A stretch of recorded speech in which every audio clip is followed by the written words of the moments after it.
Bwana Yesu asifiwe. Majina yangu naitwa Silas Njole. Ni mtumishi wa Mungu. Ninakuletea somo lenye kichwa cha habari kinachosema ijue siri na nguvu za muumbaji. Ijue siri na nguvu za muumbaji. Tuombe. Baba yetu na Mungu wetu, katika jina la Yesu nakuja mbele zako unyenyekevu. Ninakusihi kufungue masikio ya rohoni na ya mwilini na macho ya rohoni na mwilini kwa mtumishi wa Mungu huyu sasa anayenitazama majira haya, tutakapokwenda kutafakari somo la kichwa cha habari kinachosema ijue siri ya nguvu, ijue siri na nguvu za muumbaji. Ijue siri na nguvu za muumbaji, ili Mungu tukaweza kuelewa kwamba kuna umuhimu sana tukajua siri za muumbaji anayedumu kuomba kwa kipindi kirefu, katika jina la Yesu Kristo ambaye ni Bwana Mwokozi wetu, na kushukuru. Amen. Kwa hiyo tutafakari leo somo lenye kichwa cha habari kinachosema ijue siri na nguvu za muumbaji. Mtumishi wa Mungu unayenitazama, huwezi kuwa na nguvu ama huwezi kuwa na nguvu ya kudumu kumwomba Mungu kwa kipindi kirefu kama hutajua siri. Maana ipo siri, na siri ile ukiifahamu itakusaidia kwamba ni njia zipi unazotakiwa kutumia ili uweze kumwomba Mungu aidha kwa kipindi kirefu. Lakini njia moja hapo tu ambayo inamfanya mwombaji aweze kuwa na nguvu ya kuendelea kumwomba Mungu ni kusoma neno la Mungu. Ukisoma neno la Mungu kila wakati itakusaidia, na hata mimi inanisaidia sana kuendelea kumwomba Mungu, kudumu katika kumwomba Mungu. Kwa hiyo zile nguvu nazipata kwa sababu nasoma neno la Mungu, na kila wakati ninahuisha ile neno la Mungu lililoko ndani yangu. Ile nalo lisoma, lakini pia nalo lihuisha lililoko ndani yangu, na lihuisha na nguvu ya Mungu. Utakuta mara zote inakuwa hainiachi, au Mungu haniachi katika kusoma neno lake na kuomba, kufanya maombi kila wakati. Na kumwomba Mungu kila siku ni muhimu sana. Sisi wanadamu tunataka tumwombe Mungu kila siku. Tumwombe Mungu kila siku. Ukimwomba Mungu kila siku utajenga tabia na mazoea na nguvu za Mungu, au Mungu atakusogelea. Mungu atakuwa karibu na wewe. Lakini kama hauombi Mungu, naomba Mungu kwa msimu, Jumamosi hadi Jumamosi unaenda kanisani, au Jumapili hadi Jumapili unaenda kanisani, siku nyingine za katikati hapa hauna muda wa kusoma neno la Mungu, hata kuomba hatuna. Huo Wakristo walio wengi tuko hivyo, hatuna ule muda wa kumuomba Mungu, hatuoni umuhimu, wakati umuhimu upo. Huwezi kushinda majaribu, huwezi kushinda vita vilivyoko hapa duniani kwa kutumia akili tu. Maana vita vyetu sio vya mwili hivi, vita vyetu ni vya damu na nyama, ni vya kiroho, vya damu.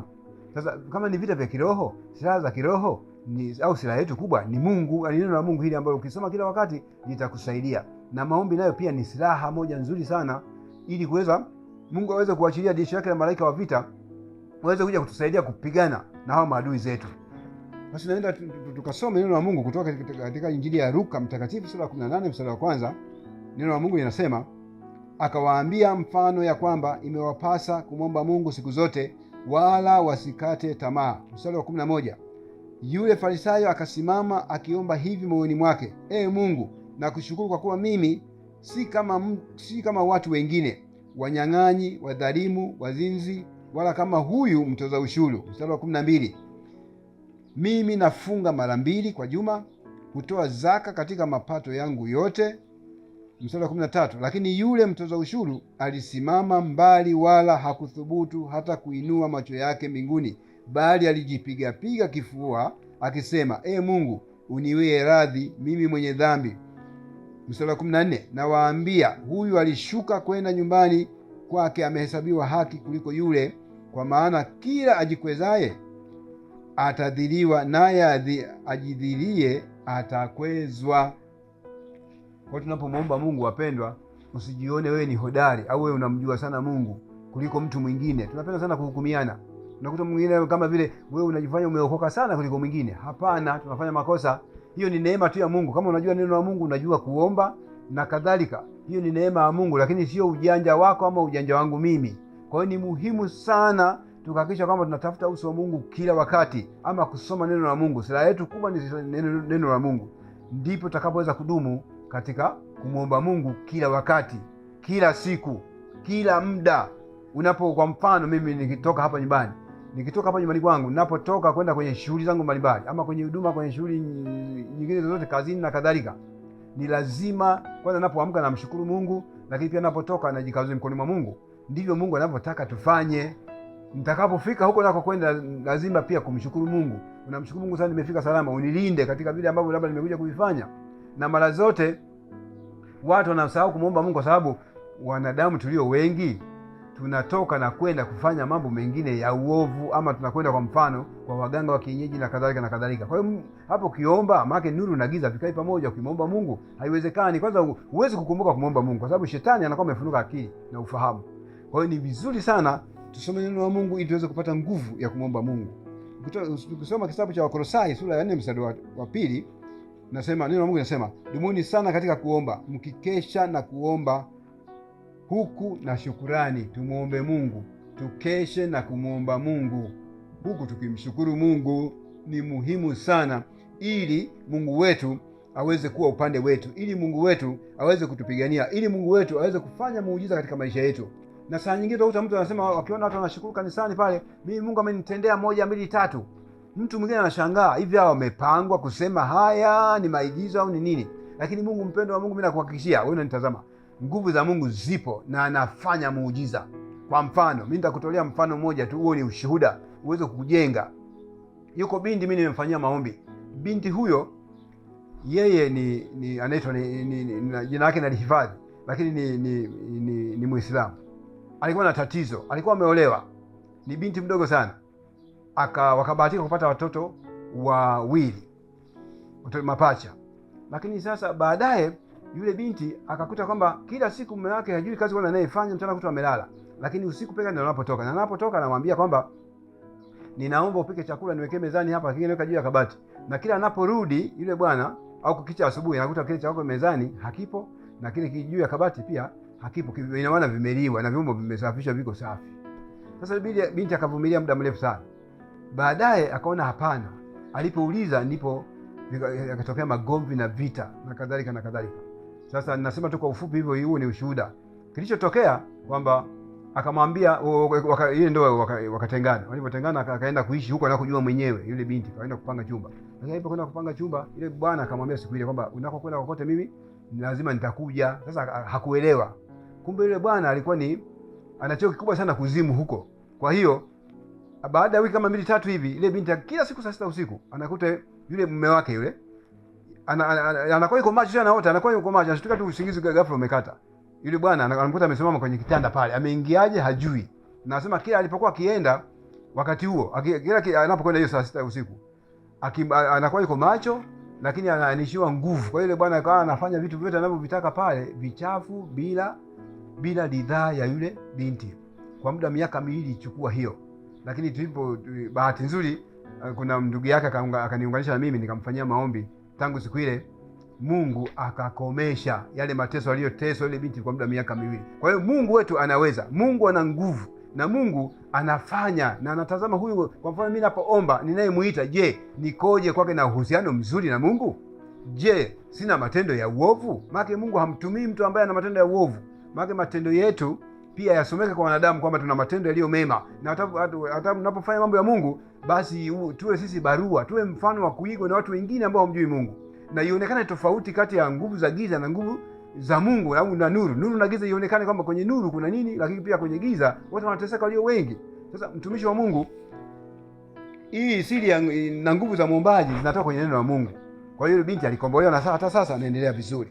Lakini pia tukisoma kitabu cha Wathesalonika wa kwanza sura ya 5 mstari wa 17 inasema ombeni bila kukoma. Tunasisitiza tuombe bila kukoma. Mimi na wewe tuombe bila kukoma. Mtumishi wa Mungu, omba bila kukoma. Usimwekee Mungu mipaka. Unaomba sasa hivi nusu saa, labda leo huna hela ya kula, unaomba kwa muda mfupi, unategemea baada ya dakika chache Mungu atajibu. Kama huna hela ya kula, basi unataka upate hela ya kula. Hapana, Mungu hapangiwi, na Mungu atakapojibu anajibu kwa majina na nyakati zake, kwa sababu mawazo yake sio mawazo yetu sisi wanadamu, ama njia za Mungu sio njia zetu. Mungu hapana, yani sio sana unapomwomba mwanadamu unayemuona hivi, bwana naomba niazime hela au nikopeshe hela, sina, au chukua hii hapa. Hapana, Mungu hayuko hivyo. Anataka mtu ambaye ni mnyenyekevu, mtu ambaye ni mvumilivu, mtu ambaye anajua kwamba Mungu ana uweza wa kutenda. Yaani hatuombe kwa kubahatisha, hatumtegemei Mungu tu kwa kubahatisha, hapana. Mungu ana nguvu za ajabu sana. Ukisoma kitabu cha Nyakati wa Pili sura ya 6 mstari wa 40 anasema, na sasa Mungu wangu macho yako yafumbuke na kusihi, masikio yako yakasikilize maombi maombi yaombwayo mahali hapa. Kwa tunapomwomba Mungu, mara nyingi anafungua masikio yake na macho yake anatutazama. Je, tunaomba? Tupo serious? Unamaanisha unapomwomba Mungu? Ukiomba Mungu kwa masiala, kwa mazoea, kwa mapokeo ya madhehebu yetu haya, hutaona uso wa Mungu. Na hata mtu akishuhudia mwingine kwamba Mungu amemfanyia, utashangaa, tubakia kushangaa. Unaona kama watu wanapangwa, lakini kweli Mungu anaweza kufanya. Na Mungu ana nguvu za ajabu sana.